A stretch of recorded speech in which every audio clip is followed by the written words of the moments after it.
నుండి ఇప్పటి వరకు మారంది ఏంటంటే తిట్లు తినిపించుకోవడం. ఇంకా అందరితో వచ్చిన ప్రతి మేడంతో వేయించుకొని అని కూసకపోయేదాన్ని. మేము గాయత్రి మేడంతో అయితే ఇంకా నేను వేయించుకున్న రోజు ఉండకపోయే 10th లా. ఇంకా మా mummy Ramana madam, love you madam, ఎంతో మంచిగా చూసుకునేది. అసలు అసలు తిట్టేది మనం మంచిగా చూసుకునేది. నాకైతే మస్తుగా పడేది మేడంతో. శశి మేడం నేను చెప్పొద్దు, మేడం అయితే అమ్మ అసలు నవ్వుకు నా ధైర్యం అన్ని మేడం. మీరు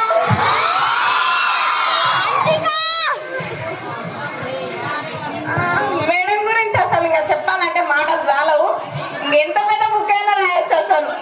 ఇంకా సరిత మేడం అయితే ఇంకా అమ్మో ఏమొద్దు మేడంతో సైలెంట్ గా ఉంటుంది మేడం. మస్తు తిట్టేది నన్ను. అంటే ఎక్కువ సార్లు కాదు కానీ ఒకటేసారి ఎక్కువ సార్లు కూడా తిప్పించుకోలే. అస్మత్ మేడం ఇంకా పొద్దుగా అస్సలు లేవకపోయేది. మేము లేవకపోతే వచ్చి నీళ్ళు కొట్టి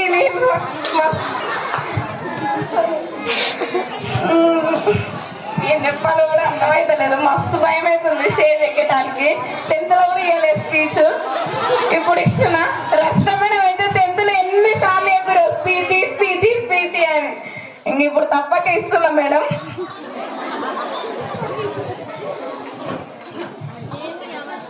గీత మేడం, మేడం మీ సబ్జెక్ట్ అయితే నేను పెద్ద ఫ్యాన్ మేడం.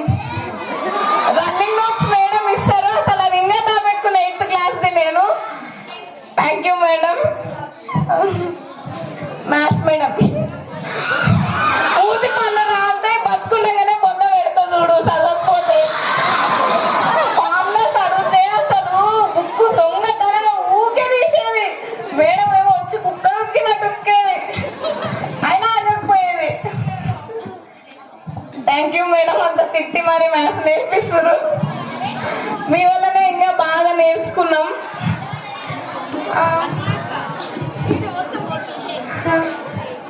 ఇంగ్లీష్ మేడం అసలు సెకండ్ ఇయర్ లోనే వచ్చిరు కానీ మీతో ఎంత బాండ్ అయిందంటే చెప్పకూడదు మేడం. అసలు మీకు వేసిన డైలాగులు అయితే చెప్పకూడదు. ఏమన్నా ఇబ్బందిగా ఫీల్ అయితే sorry madam. Library madam 10th నుండి ఎంత బాగా చూసుకురు మమ్మల్ని. నన్నైతే బాగా ఇంకా చాలా. ఫ్రెండ్స్ లో అయితే